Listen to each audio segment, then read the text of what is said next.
So how's it feel to be an NCAA champion? Oh, it feels amazing. I mean, I know 2 days ago I was asked the question, why the NCAA, why peak for this, and not just focus on a long-term, world global championship.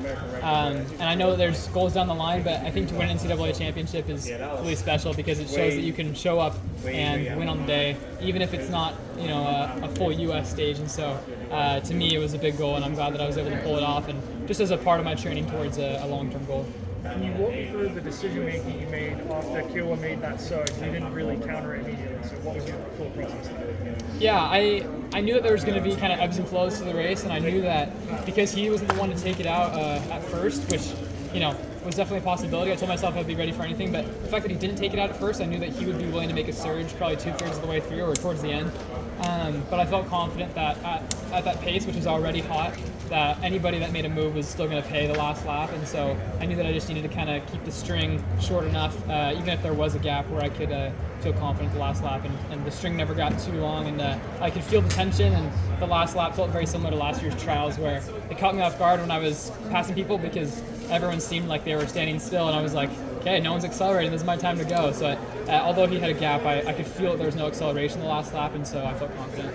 To that point, like even before the last water jump, I started to see that energy being generated. I mean, just how good did that feel to start revving it up and then to be able to execute the last water jump, the last barrier the way you did? Yeah, good.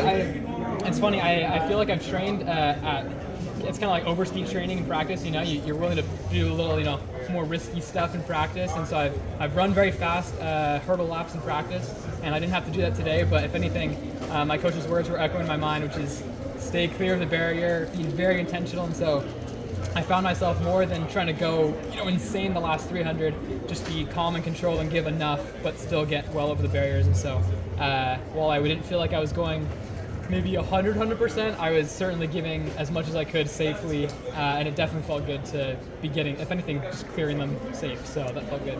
James, 5 years ago we did our official visit at BU together. Yeah. You ended up going to BYU, but added a Y, right? on that visit you obviously had huge goals for the NCAA. It was very clear from the beginning, and now you made it to the top. How does that feel? It feels great. Yeah, I feel like every athlete has their own idea of where they're going to be at, and it doesn't always show on the outside. But I think as I've done things and I've accomplished things in my running career, sometimes it's less of a shock and more of like okay, this is the next step, is where I should be. There's definitely been shocks about how fast things have happened, but I'm definitely appreciative of everything that's happened today, and I'm going to go home very, very grateful.